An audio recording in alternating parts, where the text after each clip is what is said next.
Boa noite, irmãos, graça e paz. Para mim é um motivo de alegria muito grande estar junto com os irmãos aqui nessa noite, para a gente compartilhar e meditar um pouquinho na palavra de Deus. Hoje nós damos início a uma nova série de sermões que vão tratar sobre a salvação pela graça. E esse é um tema muito importante, porque ao longo dessa série de sermões a gente vai poder perscrutar a profundidade da graça de Deus e da salvação que nos é ofertada em Cristo Jesus.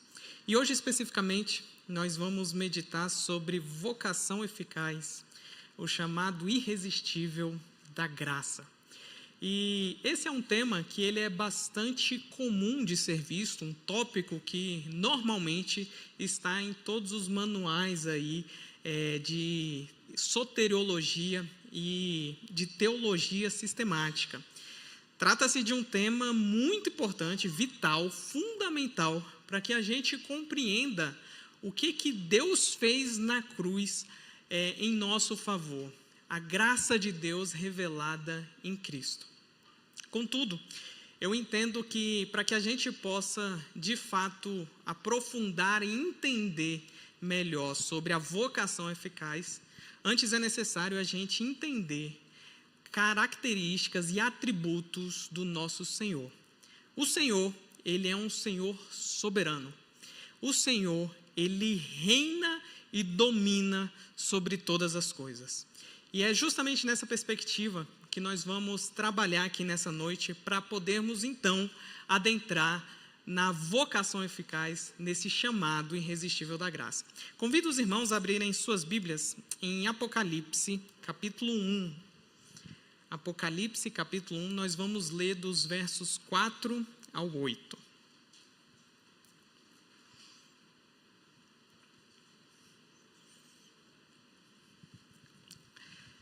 Apocalipse capítulo 1, dos versos 4 ao 8. Diz assim o texto: João, às 7 igrejas que se encontram na Ásia, graça e paz a vós outros, da parte daquele que é, que era e que há de vir, da parte dos 7 espíritos que se acham diante do seu trono, e da parte de Jesus Cristo, a fiel testemunha, o primogênito dos mortos e o soberano dos reis da terra. Àquele que nos ama e pelo seu sangue nos libertou dos nossos pecados e nos constituiu reino, sacerdotes para o seu Deus e Pai. A ele a glória e o domínio pelos séculos dos séculos. Amém. Eis que vem com as nuvens e todo olho o verá, até quantos o traspassaram, e todas as tribos da terra se lamentarão sobre ele. Certamente. Amém. Eu sou o Alfa e Ômega, diz o Senhor Deus, aquele que é, que era e que há de vir, o Todo-Poderoso. Até aqui. Vamos orar mais uma vez? Senhor Deus e amado Pai, mais uma vez, Senhor, nós nos colocamos diante da Tua presença e queremos te pedir, Pai, que nesse momento o Senhor abra os nossos corações, abra os nossos ouvidos, Pai, para termos entendimento da Tua palavra. Fale, Pai, para nós aquilo que o Senhor deseja transmitir aos nossos corações nessa noite. É assim que nós oramos, em nome de Jesus. Amém. Irmãos, para que a gente possa compreender esse trecho breve de Apocalipse, é muito importante a gente meditar e considerar um pouquinho a questão do contexto em que Apocalipse foi escrito. O Apocalipse, ele é um livro que por muitos é temido, porque falam de coisas futuras e que por alguns eles têm isso como um medo, afinal está falando dos últimos dias, dos últimos tempos. Contudo, para aqueles que estão em Cristo, o Apocalipse ele é uma mensagem de revelação e de esperança. E é justamente essa perspectiva que Jesus tinha ao nos dar a revelação dos últimos tempos. O Apocalipse ele foi escrito em meados de 94 a 96 depois de Cristo, o último livro que fecha a constituição do cânon bíblico. E a perspectiva que o Apocalipse traz é de uma mensagem de esperança. Se vocês se recordarem, na história da igreja, a gente vê que o texto de Apocalipse ele é nos dado num contexto em que praticamente todos os apóstolos, com exceção de João, já haviam morrido. E segundo a tradição, todos eles tinham morrido por causa do nome de Cristo. E num contexto em que a igreja primitiva tinha a expectativa de ver ainda no seu tempo o retorno de Cristo, esse delongamento, esse tempo de espera poderia estar gerando uma certa desesperança. Afinal, eles tinham a expectativa de que ainda no seu tempo Jesus voltaria. Basta a gente olhar para o texto de 1 Tessalonicenses, em que Paulo ele escreve a carta ensinando os irmãos de que aqueles que dormiram em Cristo, ou seja, que morreram em Cristo, não perderiam de forma alguma a segunda vinda, porque o Senhor, no momento que Ele vier, os mortos em Cristo ressuscitarão primeiro, e nós, os vivos que estivermos aqui, seremos arrebatados para o encontro do Senhor nos ares. Isso é uma mensagem de esperança. Apesar de, aparentemente, Cristo estar demorando para o seu retorno, quando Ele nos dá o texto de Apocalipse, fica claro que a mensagem desse livro é uma mensagem de esperança.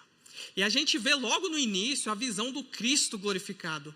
João, quando ele se vê diante do Cristo glorificado, com todo o esplendor da sua glória, ele cai como um morto, e o Senhor o toca e levanta e fala: escreve as coisas que viste, que são e as que hão de acontecer depois dessas. E o Senhor próprio, ele se revela a João e revela as coisas que haveriam de acontecer. Isso é uma mensagem de esperança. Quando a gente olha o texto de Apocalipse, apesar de alguns terem medo de estudar a escatologia, o que a gente tem que ter em mente é que isso daqui deveria alegrar o nosso coração, porque tão certo quanto o ar que respiramos é a certeza do retorno de Cristo. E é justamente nesse contexto que logo no início do texto aqui, na dedicatória que é feita aqui às 7 igrejas que se encontravam na Ásia, a gente vê aqui João descrevendo que essa mensagem vinha da parte do Deus Trino, o todo majestoso Senhor, o único Deus a quem servimos. E o relato que João traz aqui é um relato muito rico, porque absolutamente todas as características e adjetivos que são aqui empregados para o nosso Senhor revelam a sua magnificência, o seu poder, o esplendor da sua glória, de que o Senhor, Ele é um Senhor soberano, que reina e domina sobre a história. E que alegria a gente pensar que o Senhor, Ele conduz a história, de que o Senhor, Ele é soberano sobre reis, sobre povos, e é Ele quem determinou todas as coisas antes mesmo que elas houvessem, porque o Senhor, Ele é soberano e Ele reina. Que alegria, irmãos, é a gente saber que nós temos um Deus que reina e governa e conduz absolutamente todas as coisas segundo o seu querer, segundo a sua vontade. Isso deve encher o nosso coração de alegria, porque nós sabemos que em Cristo o Senhor nos abençoa e que nenhuma das suas promessas passará sem cumprimento. Que alegria, irmãos, é sabermos que nós servimos a um Deus soberano. E quando João ele escreve aqui o texto de Apocalipse, ele traz aqui a figura do Deus Trino. A primeira pessoa da Trindade aqui relatada é justamente o Deus Pai. E repare comigo que aqui no verso 4, ele descreve o Deus como sendo aquele que era, que é, ou melhor, que é, que era e que há de vir. No verso 8 ele diz: eu sou o alfa e ômega, diz o Senhor Deus. E novamente, aquele que é, que era e que há de vir, o Todo-Poderoso. Deus, ele é aquele que é, que era e que há de vir. Isso é fantástico, porque no Senhor, o passado, o presente e o futuro estão em suas mãos. Deus, ele reina sobre aquilo que aconteceu, Deus, ele reina sobre o presente e ele reina também sobre os acontecimentos futuros. Ele é aquele que é. E isso é fantástico, porque quando a gente olha para o texto de Êxodo, e nós vemos que quando Moisés estava ali falando, mas quando eu for aquele povo e dizerem quem foi que te enviou, o que Deus diz? Eu sou o que sou. Ele é. Deus, ele evoca para si a eternidade. Quando ele fala, eu sou o que sou, significa que a existência está nele mesmo. E absolutamente nada do que vemos está fora dele, porque tudo o que existe, existe nele, porque ele é o único que é. Isso significa também que nós não somos. Eu não sou.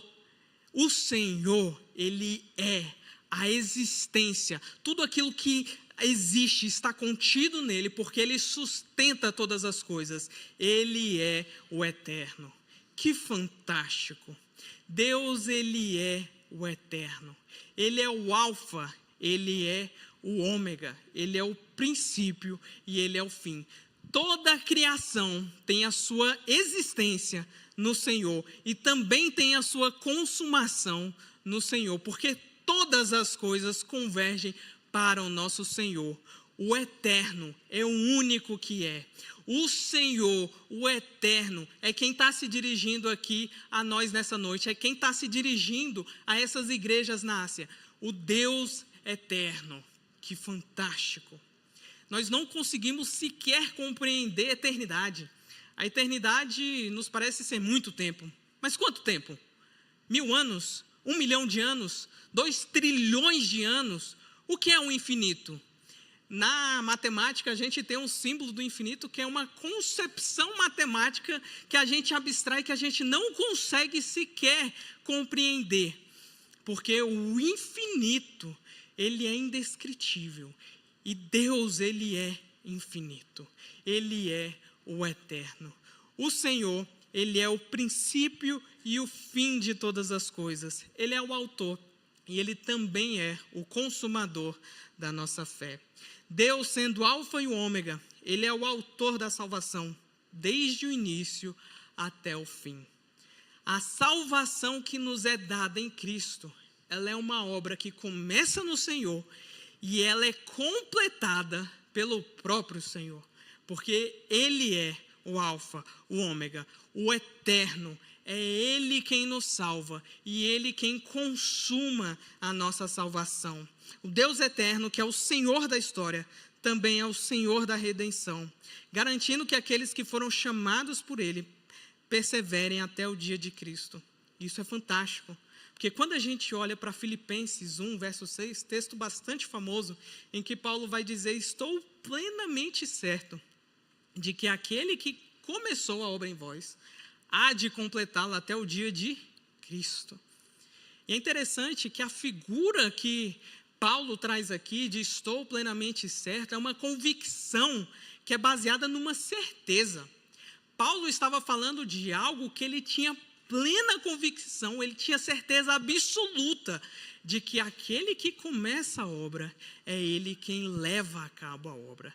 Ou seja, o Senhor, ele começa a salvação, ele começa a obra e é ele quem vai completar a obra da salvação em nós. Que fantástico, irmãos, é sabermos que o Deus eterno, o alfa e o ômega, é quem gerencia, é quem cuida da nossa salvação.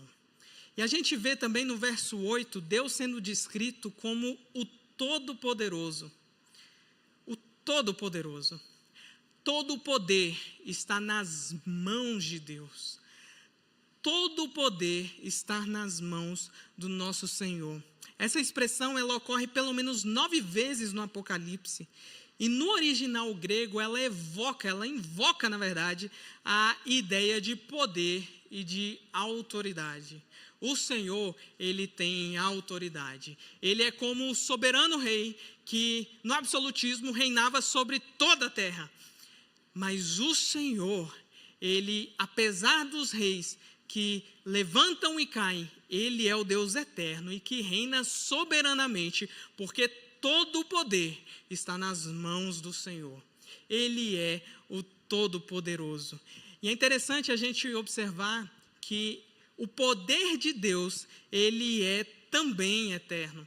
Quando a gente olha para Romanos 1, 20, diz que os atributos invisíveis de Deus, assim como o seu eterno poder, como também a sua própria divindade, claramente se reconhecem desde o princípio do mundo, sendo percebidos por meio das coisas que foram criadas. Tais homens são, por isso, indesculpáveis.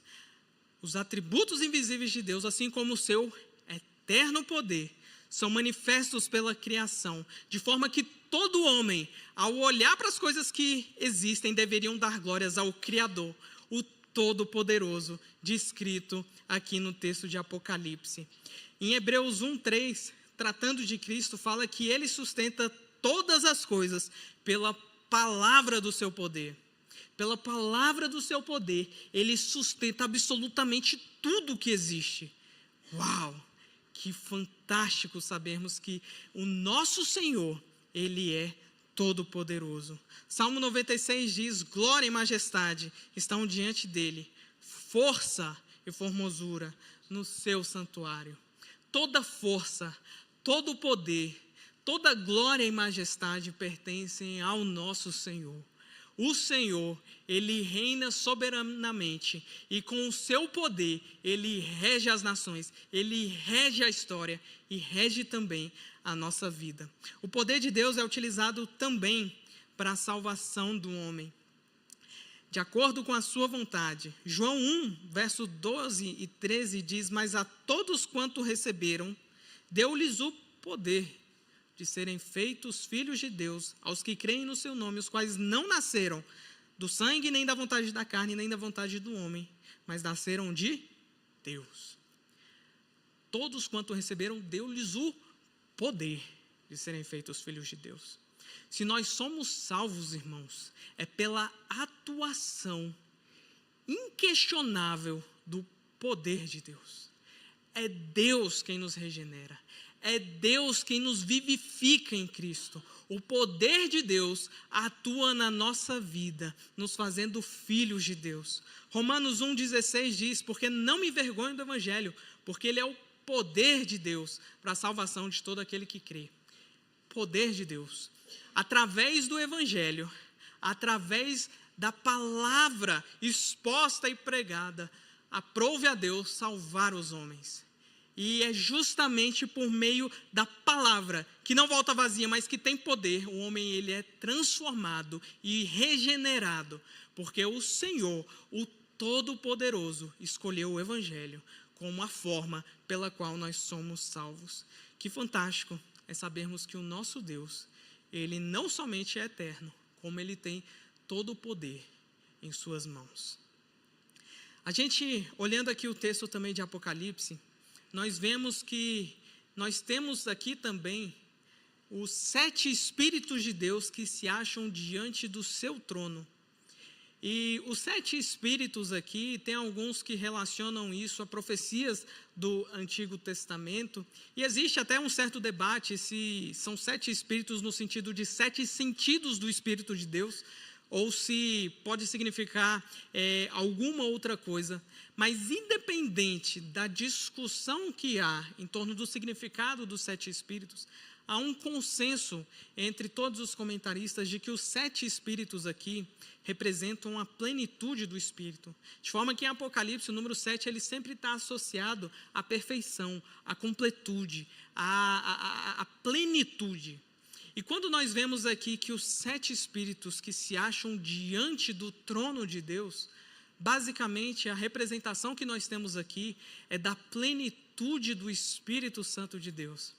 A segunda pessoa também da Trindade, ou melhor, a terceira, né? A segunda, Cristo. Mas uma das pessoas da Trindade, o Espírito Santo de Deus. E é interessante que o Espírito Santo de Deus, ele tem um papel fundamental na salvação, porque é por meio do Espírito Santo que nós somos convencidos do pecado, da justiça e do juízo, e é pela atuação do Espírito Santo que nós somos regenerados. Tito 3, do verso 4 ao 7 diz: quando, porém, se manifestou a benignidade de Deus, nosso Salvador, e o seu amor para com todos, não por obras de justiça praticadas por nós, mas segundo sua misericórdia, ele nos salvou mediante o lavar regenerador e renovador do Espírito Santo, que Ele derramou sobre nós ricamente, por meio de Jesus Cristo, nosso Salvador, a fim de que, justificados por graça, nos tornemos seus herdeiros segundo a esperança da vida eterna. É justamente por meio do Espírito Santo que ocorre a regeneração, e nós somos renovados e transformados, passamos de uma velha natureza caída para uma nova vida, e isso só ocorre por meio do lavar regenerador do Espírito Santo. Paulo em Efésios fala que nós somos selados com o Santo Espírito da promessa, o qual é o penhor, é a garantia de que nós somos efetivamente salvos. O Espírito Santo, ele habita em nossos corações. O Espírito Santo, ele mora dentro dos crentes e ele atua na vida dos crentes, levando eles dia após dia serem conformados à imagem de Cristo.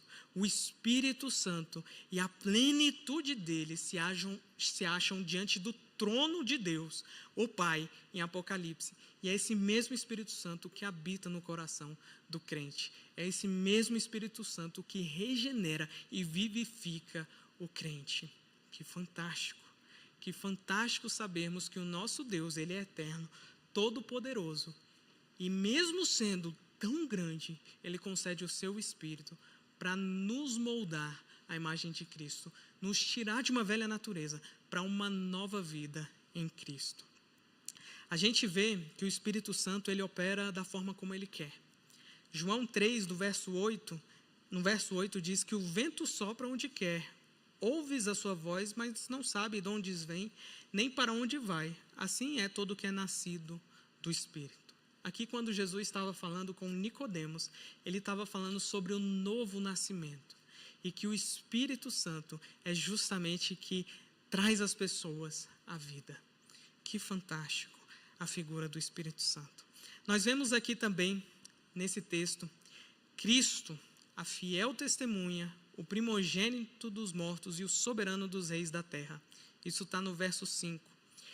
Jesus Cristo, ele é em primeiro lugar aqui relatado como a fiel testemunha. E se a gente parar para pensar o significado disso, a gente precisa entender qual é o papel da testemunha.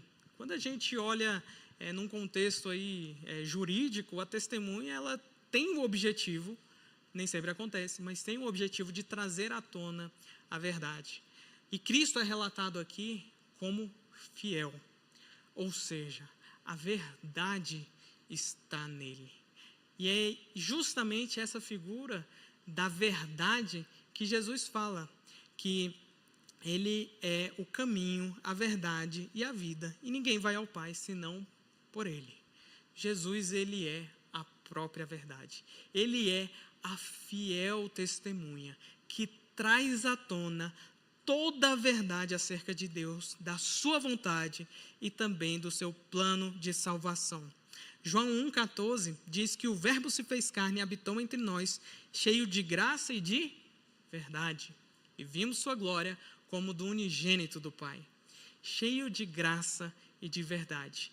Jesus Cristo, ele é a personificação da verdade. A verdade está contida nele. E ele é relatado aqui como a fiel testemunha.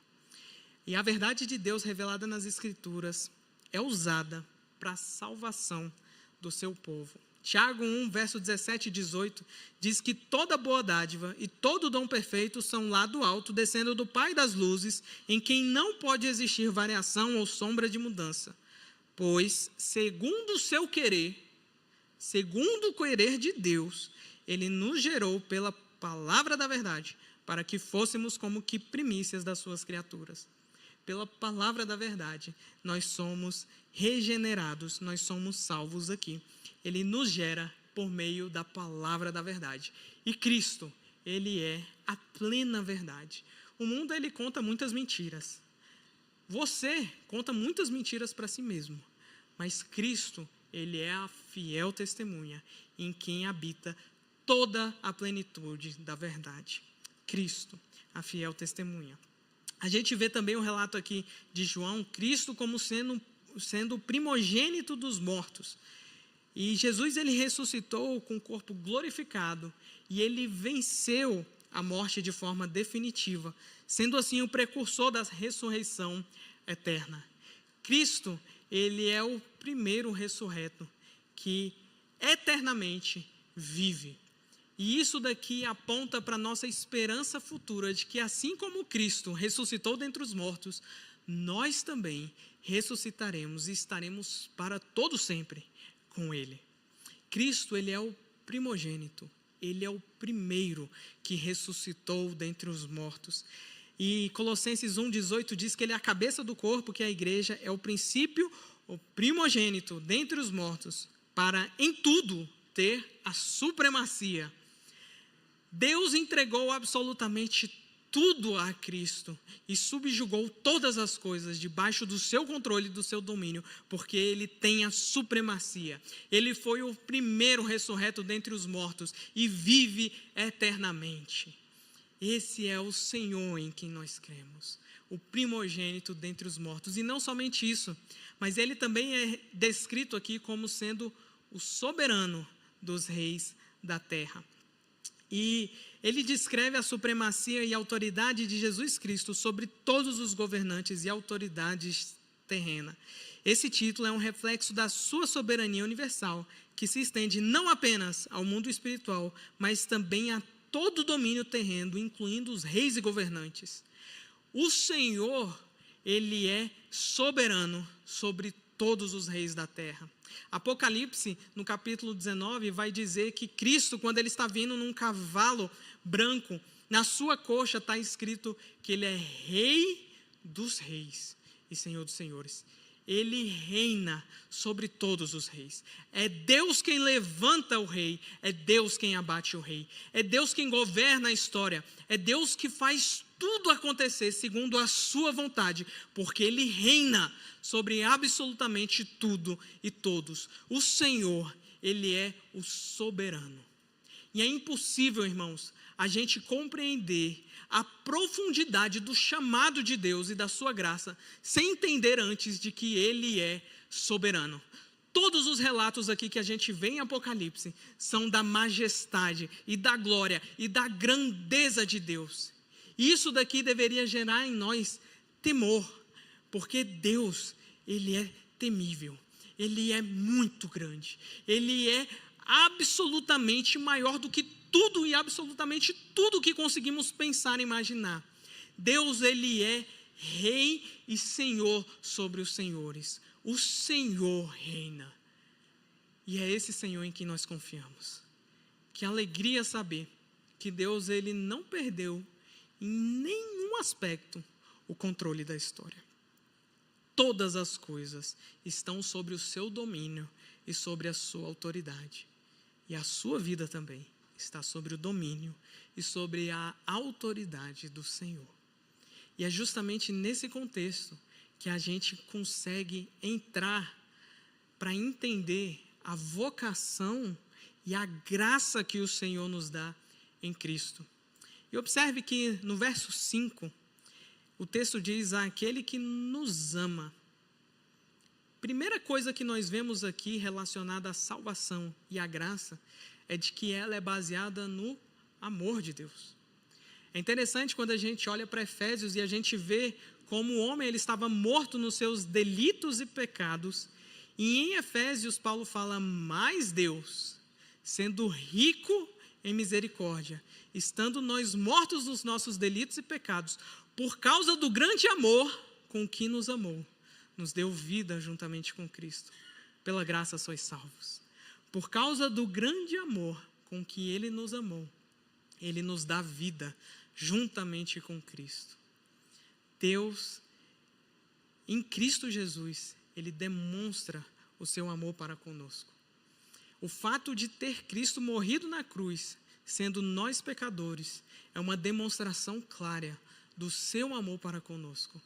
Que fantástico, irmãos, saber que em Cristo nós temos o amor do Todo-Poderoso, do Eterno, em que o tempo e o espaço não conseguem contê-lo. E Ele nos amou. Vocês conseguem parar para pensar na profundidade disso? O Deus eterno, que absolutamente nada pode contê-lo, o Todo-Poderoso que governa sobre absolutamente tudo, Ele me amou? Cantamos aqui, logo eu, tão pobre pecador, logo eu, tão falho e tão devedor, logo eu, de graça recebi o amor de Deus. Eu? Quem sou eu?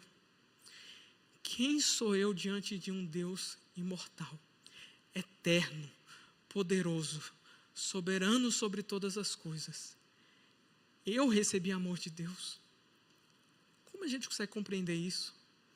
Como a gente consegue entender que Ele nos amou? Não faz sentido. Logo eu não tenho nada para oferecer. E o Senhor me alcançou pela sua maravilhosa graça. Que fantástico, irmãos. Nós vemos que a salvação ela é baseada no amor de Deus. Não por mérito nosso, não por vontade nossa, mas por causa do seu grande amor. Isso sempre esteve nos planos de Deus. Efésios 1 diz que Ele nos escolheu antes da fundação do mundo e em amor nos predestinou. Isso daqui é algo que foge também da nossa compreensão. Como Deus escolheu me salvar? Por quê? O que Ele viu em mim? Eu que não presto, que sou falho, que sou pecador, que constantemente difama a Deus pelas minhas ações e pelas minhas atitudes, e Ele me amou? Quando a gente olha o texto de Romanos, no verso 28 em diante, um texto bastante famoso, que diz, sabemos que todas as coisas cooperam para o bem daqueles que amam a Deus. E aí, muita gente só sabe até aqui.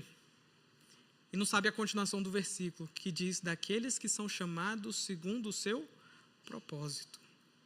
Oi? Deus nos chamou segundo o seu propósito.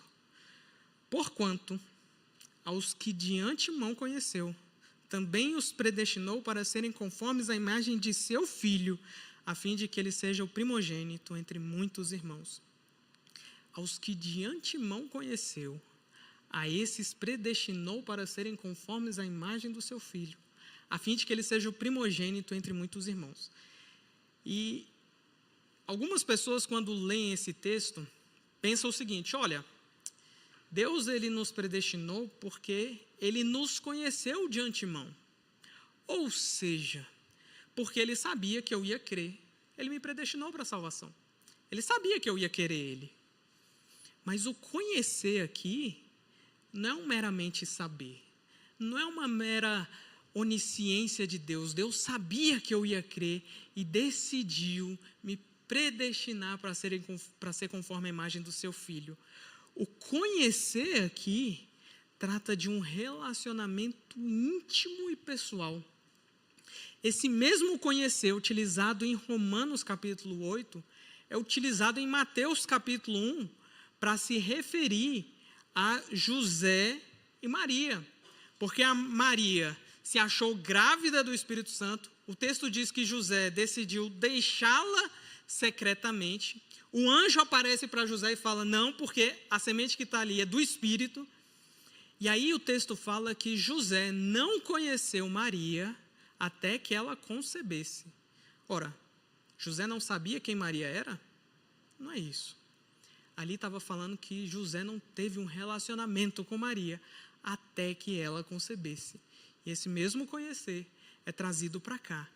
E é justamente nesse contexto que a gente deve interpretar esse versículo, de forma que o conhecer relatado aqui trata de um relacionamento íntimo com Deus, antes da fundação do mundo. Aos que de antemão conheceu, Deus se relacionou, a esses predestinou para serem conformes à imagem do seu Filho. E algumas pessoas, quando se deparam diante dessa doutrina, fazem uma interpelação errada, perguntando por que Deus escolheu salvar uns e não outros. E o pressuposto dessa pergunta está equivocado, porque pressupõe a existência de algum mérito. por que Joãozinho foi salvo e fulaninho não foi salvo? Enquanto que a pergunta deveria ser, por que Deus escolheu salvar alguém em detrimento de ninguém? Porque absolutamente ninguém merecia tamanha graça e salvação. E é nesse contexto que Paulo vai dizer, aos que de antemão conheceu, a esses predestinou. E o texto continua falando que aos que predestinou, a esses chamou. E quando Deus chama, vem. Não existe a opção de dizer, não, Senhor, não quero. Sabe por quê? Porque Deus, Ele nos regenera para aceitarmos o seu chamado. Eu, outro dia, estava assistindo algum podcast, não me lembro exatamente o que, em que eu achei muito bacana a analogia que um entrevistado fez em relação à salvação. Alguns pensam que a salvação é como se fosse Jesus num barco e vendo um homem se afogando ali. E aí Jesus, ele lança a boia e fala, pega aí, se salva. O rapaz pega e ele puxa e traz para o barco, são e salvo. Alguns pensam que é dessa forma. Outros pensam que, não, na verdade, Jesus vê o homem se afogando e ele mesmo pula no mar e puxa essa pessoa são e salvo para o barco. Mas uma analogia que poderia representar melhor a salvação não é nenhuma dessas duas, mas é do homem que estava morto no fundo do mar. O Senhor mergulha, retira ele, traz para o barco e da mesma forma como ele diz, Lázaro, saia para fora, ele fala, Lucas, saia para fora. Que você tem agora vida por meio da ação do Espírito Santo. E é impossível nós negarmos esse chamado. O chamado do Senhor é eficaz. A sua graça é eficaz.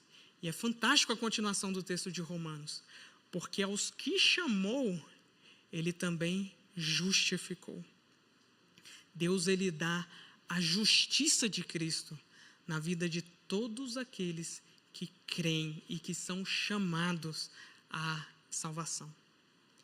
E não somente são justificados, como o texto diz, e aos que justificou, também glorificou. E o glorificou, Paulo emprega o verbo no passado, dando a entender que isso é uma certeza tão clara quanto o ar que respiramos.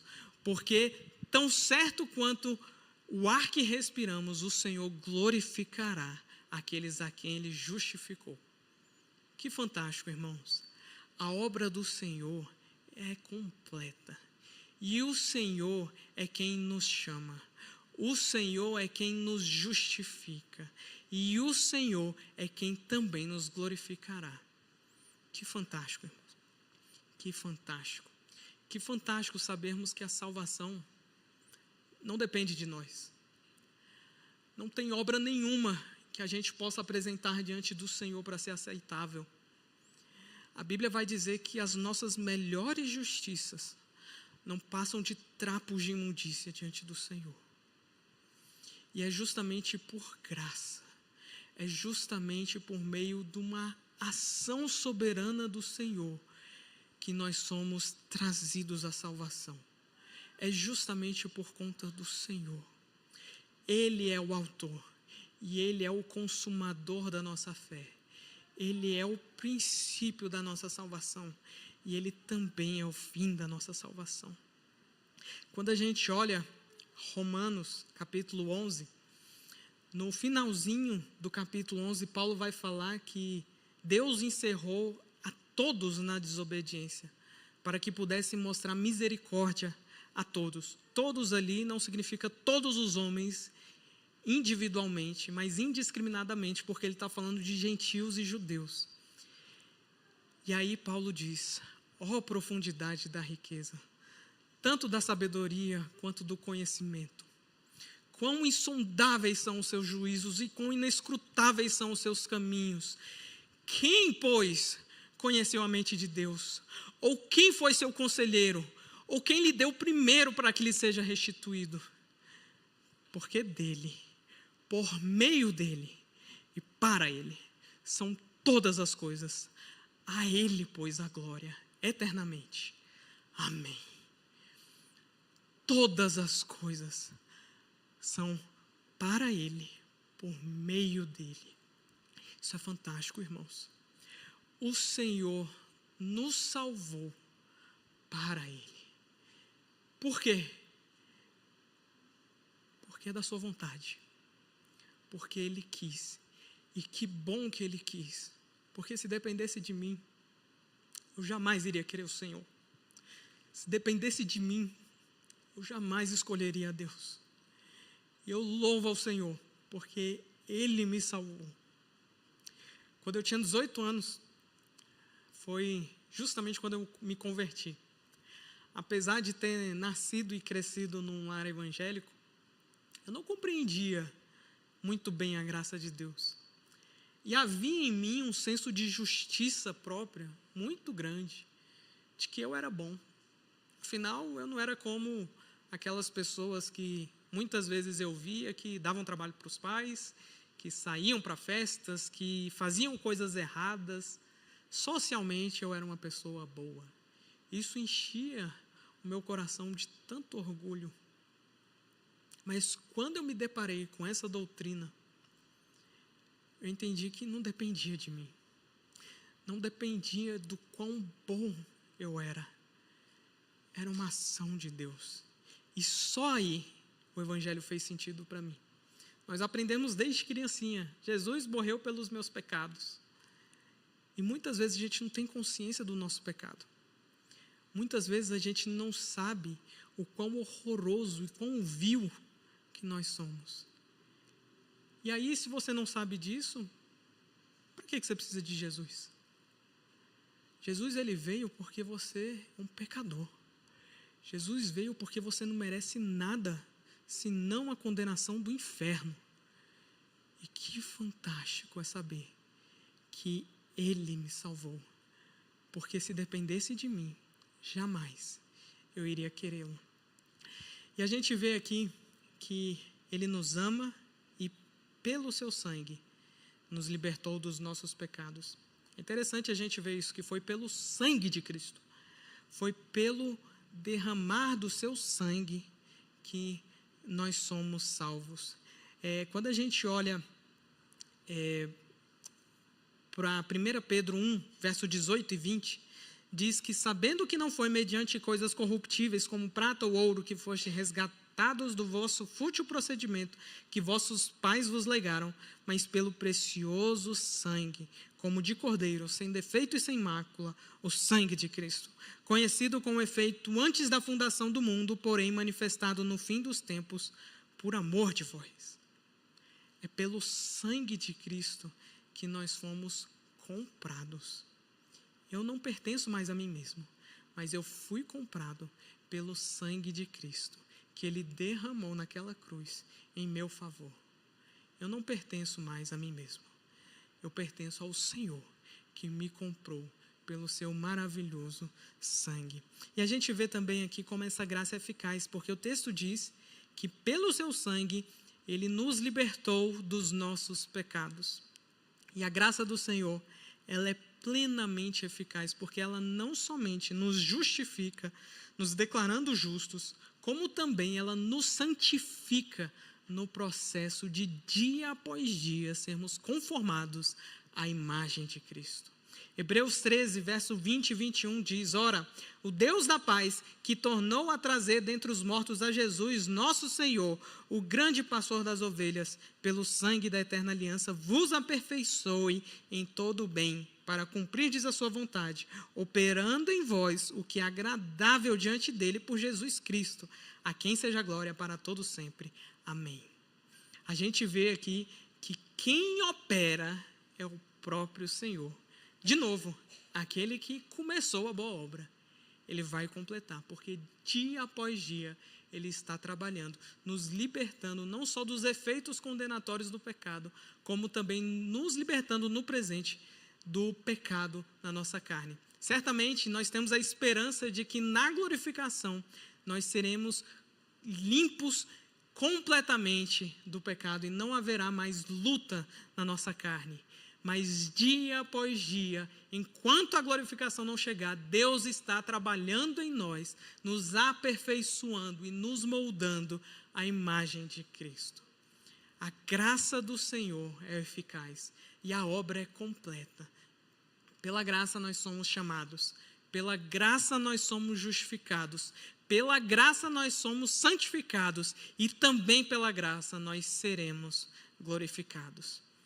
E já que estamos em Apocalipse, é muito interessante ver o finalzinho do texto de Apocalipse, em que João, relatando as últimas palavras, diz: o Espírito e a noiva dizem, vem.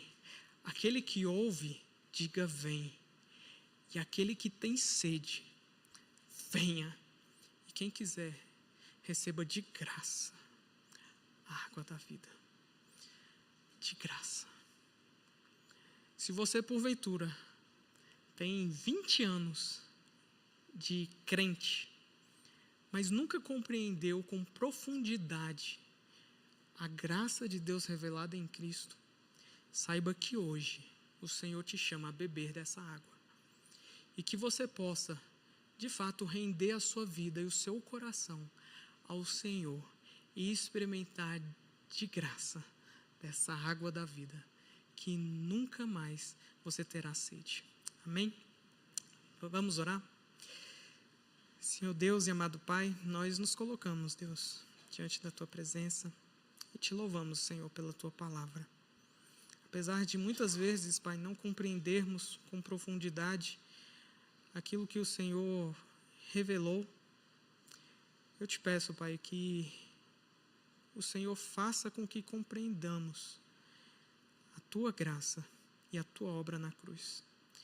Que possamos entender, Deus, que não há mérito nenhum em nós e de que nós precisamos desesperadamente do Senhor para a nossa salvação.